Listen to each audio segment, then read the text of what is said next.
Hello అండి. కథా ప్రేమికులందరికీ మీ లక్ష్మీ శ్రీనివాస్ నమస్సుమాంజలి.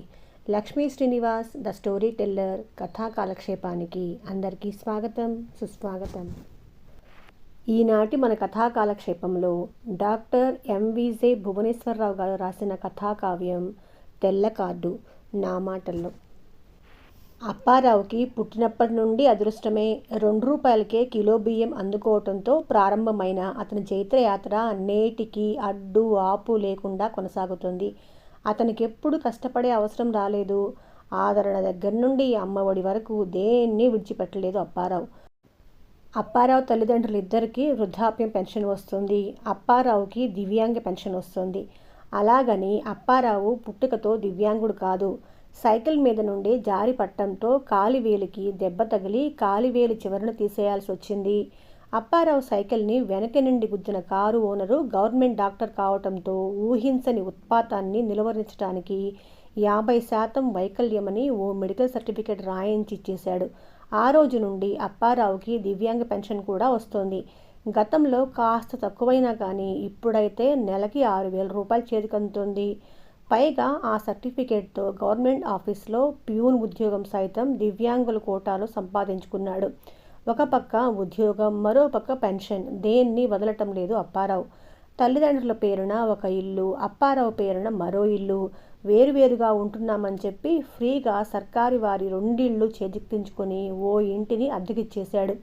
ప్రభుత్వ పెన్షన్, రేషన్, మెడికేషన్, ఎడ్యుకేషన్తో మాత్రమే కుటుంబాన్ని నడపాలని, జీతం పెన్షన్ రూపంలో ఇతరత్రా వచ్చే డబ్బును ఏమాత్రం ఇందుకు వినియోగించకూడదు అనేది అప్పారావు తీసుకున్న గట్టి నిర్ణయం. అప్పారావు అనుకున్నట్లుగానే అన్నీ ఉచితంగా అందుకుంటూ కొడుకును కూతుర్ని పెంచి పెద్ద చేశాడు. పిల్లలిద్దరూ బాగా చదువుకున్నారు, ఉద్యోగాల వేటలో పడ్డారు. వారు పెళ్ళిడుకు వచ్చేయటంతో అప్పారావు సంబంధాల వేటలో పడ్డాడు. ముందుగా కొడుక్కు పెళ్లి చేద్దామని తలచి అమ్మాయిలను వెతుకుతూ ఉన్న అప్పారావుకి అన్ని డబ్బున్న సంబంధాలు ఎదురవుతున్నాయి. అప్పారావు సంపాదన చాతుర్యాన్ని గుర్తించి అప్పారావు వద్దు వద్దని వారిస్తున్నా వెంటపడి మరీ పిల్లనిస్తామంటున్నారు. అప్పారావు ససేమిరా అంటున్నాడు. అప్పారావుకంటూ కొన్ని లెక్కలున్నాయి. తన అభిమతానికి, అభిప్రాయాలకి సరితూగే సంబంధాన్నే ఖాయం చేసుకోవాలి అనేది అతని నిశ్చితాభిప్రాయం. అవతలి వారికి ఆస్తిపాస్తులు ఎన్ని కోట్లున్నా కానీ అప్పారావుకి పట్టింపు లేదు. కానీ వారికి ఖచ్చితంగా తెల్ల కార్డు ఉండి తీరాలి. ఈ విషయంలో మాత్రం తగ్గే పరిస్థితే లేదు. అప్పటికప్పుడు తెల్ల కార్డుని సంపాదించుకుంటామని వారు చెప్పినా కానీ అప్పారావుకి అది అంగీకారం కాదు. తెల్ల కార్డు ఫిలాసఫీ, ఐడియాలజీ బాగా వంట పట్టించుకున్న వారై ఉండాలి.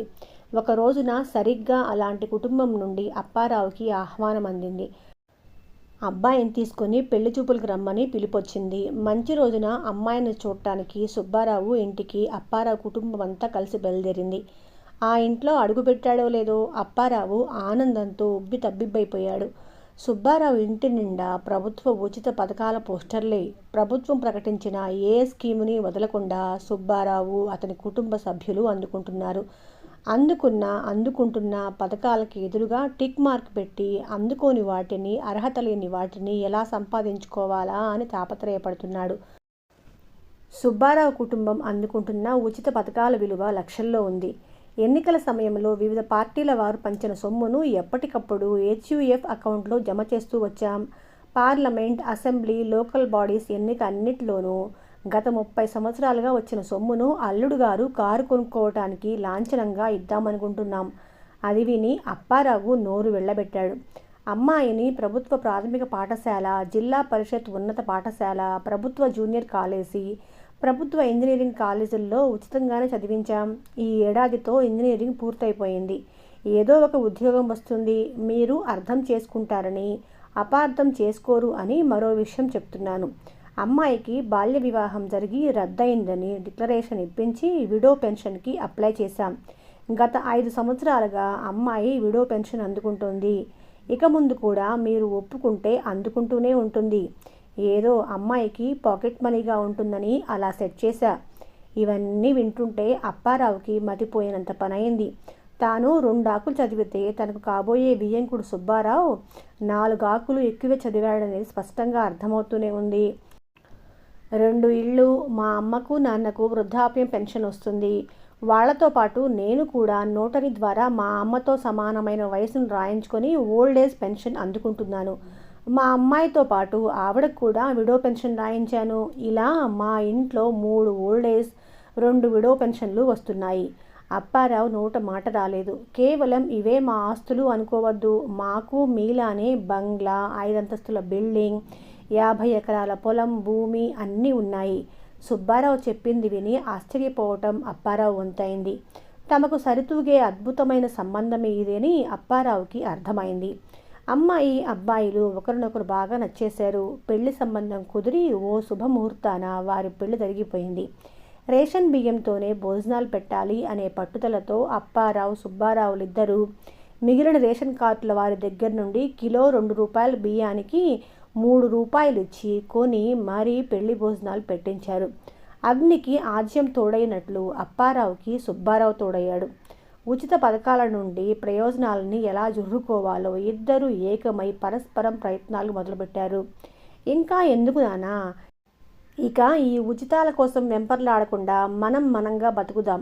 ఇప్పుడు మాకు ఉద్యోగాలు కూడా వచ్చాయి కదా, మనకవి అవసరమా అన్నారు అప్పారావు పిల్లలు.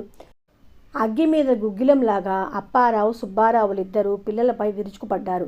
మీరంతా అమాయకంగా ఎలా మారిపోయారో, మా పెంపకంలోనే ఏదో లోపం ఉందేమో. కాకపోతే ఉచితంగా లక్షల రూపాయలు వచ్చి పడుతూ ఉంటే కాలదన్నుకుంటారా అని తీవ్రంగా నిట్టూర్చారు. పిల్లలు మౌనంగా ఉండిపోయారు. కాలచక్రం గిర్రుమని తిరుగుతోంది. అప్పారావు, సుబ్బారావుల రోజులు హాయిగా దొర్లిపోతున్నాయి. ఆ రోజు అమావాస్య. కొత్త ప్రభుత్వం అధికారంలోకి వచ్చింది. వచ్చి రాగానే ప్రభుత్వ ఖజానా ఖాళీ అయిందని, అప్పులు భారీగా పెరిగిపోయాయని, ఆర్థిక వ్యవస్థను గాడిలో పెట్టాలంటే ముందుగా ఉచిత పథకాలు అన్నింటినీ రద్దు చేయాల్సిందే అని గట్టిగా తీర్మానించారు. అది విని గుండాగినంత పనైపోయింది అప్పారావుకి. జీవితమే నాశనమైపోయింది. ఉచితాలు లేకుండా బతకడమే వృధా అని అనిపించింది సుబ్బారావుకి. గాఢ నిద్రలో ఉన్న ఇద్దరూ తుళ్ళిపడి లేచారు. విచిత్రంగా ఇద్దరికీ ఒకే రకమైన కల రావటంతో ఆశ్చర్యపోయారు ఇద్దరూ. వచ్చింది కల కావటంతో ఊపిరి పీల్చుకున్నారు. సరిగ్గా ఆ మర్నాడే సచివాలయ సూపర్వైజర్ మహాలక్ష్మి నాయుడు, పోలీసులు అప్పారావుని, సుబ్బారావుని చుట్టుముట్టారు. మీ 2 కుటుంబాలకు ఇచ్చిన తెల్ల కార్డులని రద్దు చేస్తున్నాం. మీరిద్దరూ కూడా నిజానికి అర్హులు కారు. మీ ఇద్దరి కుటుంబ సభ్యుల పేరున కోట్లాది రూపాయల ఆస్తులున్నాయి. అంతేకాకుండా మీ పైన కిడ్నాప్ కేసులు కూడా నమోదు చేస్తున్నాం. అది విని అప్పారావు, సుబ్బారావులిద్దరూ నోరు వెళ్ళబెట్టారు. అప్పారావు గారు, మీకున్న బార్ అండ్ రెస్టారెంట్లు, 30 ఎకరాల భూమి, మీ ఊర్లో ఉన్న 3 అంతస్తుల షాపింగ్ కాంప్లెక్స్లను మీ బావమరిది పేరున మార్చి అతడు ఎటూ కదలకుండా ఊరి చివర ఓ ఇంట్లో తాళమేసి ఉంచారా లేదా? మీ పేరున ఉంటే మీకు ఉచిత పథకాలు అందవనే కదా మీరు పనిచేశారు. ప్రతిరోజు మీ బావమరిదికి క్యారేజ్ పట్టుకెళ్తున్నది వాస్తవమా కాదా? సుబ్బారావు గారు, ఓ బంగ్లా, 5 అంతస్తుల బిల్డింగ్, 50 ఎకరాల భూమికి యజమాని అయిన మీరు తెల్ల కార్డు కోసం ఆస్తినంతటిని మీ చెల్లి పేరున పెట్టి ఆమెని మీ ఇంట్లోనే ఓ గదిలో కదలనీయకుండా ఉంచారు కదా. ఉచిత పథకాలను అందుకోవడం కోసం మీరు ఇలా చేయడం న్యాయమేనా? పోలీసులు ఒక్కొక్క నిజాన్ని బయటకు చెప్తూ ఉంటే అప్పారావు, సుబ్బారావులిద్దరూ నీరుగారిపోయారు. ప్రభుత్వాన్ని తప్పుడు వివరాలతో తప్పుదో పట్టించినందుకు, మోసపూరితంగా ఉచిత పథకాల ద్వారా లబ్ధి పొందినందుకు, మీ ఆస్తులని కుట్రపూరితంగా వేరొకరి పేరున మార్చి ఉచిత పథకాలను అందుకోవాలనే కాంక్షతో వారిని నిర్బంధించి ఉంచినందుకు తగిన సెక్షన్ల కింద కేసులు నమోదు చేస్తున్నాం. ఒక్కసారిగా అప్పారావు, సుబ్బారావులిద్దరూ లబోదిబోమన్నారు. సచివాలయం సూపర్వైజర్ పోలీసు వాళ్ల కాళ్ళని చెరొకరు పట్టుకొని, అయ్యా మమ్మల్ని క్షమించండి, మీరు చెప్పినట్లే నడుచుకుంటాం, మా మీద కేసులు ఏమీ లేకుండా చూడండి, తెల్ల కార్డు రద్దుకి మేమే స్వయంగా దరఖాస్తు చేస్తాం, ఈసారికి మమ్మల్ని వదిలేయండి మహాప్రభో అని బతిమలాడుకోసాగారు. అదే క్షణంలో సచివాలయ సూపర్వైజర్ అప్పారావు కొడుకు సందీప్ వైపు కన్ను ఈటి చూడటం సుబ్బారావు కంటబడింది. ఏదో అర్థమైనట్లయి తెలియని ధైర్యం వచ్చేసింది. సందీప్ వెంటనే వారికి ఏదో నచ్చచెప్పి పోలీసుల్ని, సూపర్వైజర్ని వెనక్కి పంపేశాడు. ఇప్పటికైనా అర్థం చేసుకోండి, ఈ ఉచితాలు అనేవి శాశ్వతం కాదు, వాటిపై ఆధారపడటం మంచిది కాదు. అర్హులం కాకపోయినా అందుకోవాలి అని ఆరాటపడటం వల్ల నిజంగా అర్హులైన వారికి అవసరమైన సాయం అందకుండా పోతుంది. మనం తెల్ల కార్డులని రద్దు చేసుకుందాం. సందీప్ మాటలు విని వికృతంగా నవ్వాడు సుబ్బారావు. అల్లుడు గారు, ఉచితాలు శాశ్వతమా కాదా అనే విషయంలో మీకేం అనుమానం అక్కర్లేదు. ఈ ఉచిత పథకాలు రిజర్వేషన్ల కన్నా శక్తివంతమైనవి. ఇవి మరింతగా పెరిగి మరింతగా వృద్ధి చెంది కొత్త కొత్త పేర్లతో ఎప్పటికీ అలాగే కొనసాగుతాయి. మనిషి ఆయుష్ 100 ఏళ్ళైతే వీటి ఆయుష్ 1000 ఏళ్ళు. ఇకపోతే ఈ పోలీసుల దాడి, తెల్ల కార్డు రద్దు డ్రామా ఇదంతా మీరే ఏర్పాటు చేశారు కదా. సందీప్ నిర్ఘాంతపోయి ఏం మాట్లాడకుండా మౌనంగా ఉండిపోయాడు. వీళ్ళని మార్చటం ఎవ్వరి తరమూ కాదని అక్కడి నుంచి నిష్క్రమించాడు. మర్నాడు బావమరిది దుర్గారావుకు క్యారేజ్ పట్టుకెళ్ళిన అప్పారావు గుండె గుబేల్మంది. గత్తలుపులు మూసే ఉన్నాయి కానీ దుర్గారావు లేడు. అంతలోనే సెల్ ఫోన్ రింగు కావటంతో చెవి కానించాడు అప్పారావు. బావా, నువ్వు నన్ను ఎందుకు నిర్బంధించావో ఇప్పుడే తెలిసింది నాకు. నా పేరునున్న నీ ఆస్తుల్ని నీకు ఎట్టి పరిస్థితుల్లోనూ ట్రాన్స్ఫర్ చేయను. ఎందుకంటే ఆ పని చేస్తే నీ తెల్ల కార్డు రద్దయిపోతుంది కదా. నాకు క్యారేజీలు తెచ్చే శ్రమ నీకు ఇక అక్కర్లేదు. ఫోన్ కట్ అయింది. అప్పారావు కళ్ళు తిరిగి కింద పడ్డాడు. ఏమండి, మీ చెల్లి గదిలో లేదండి, ఎక్కడికో పారిపోయింది. ఇంట్లో నుండి భార్య చెప్పింది విని గాబరా పడ్డాడు సుబ్బారావు. అంతలోనే ఫోన్ మోగుతుండటంతో ఫోన్ ఎత్తాడు. ఒరే అన్నయ్య, ఇన్నాళ్ళు నన్ను ఎందుకు గదిలో నుంచి కదలనీయలేదో బోధపడింది.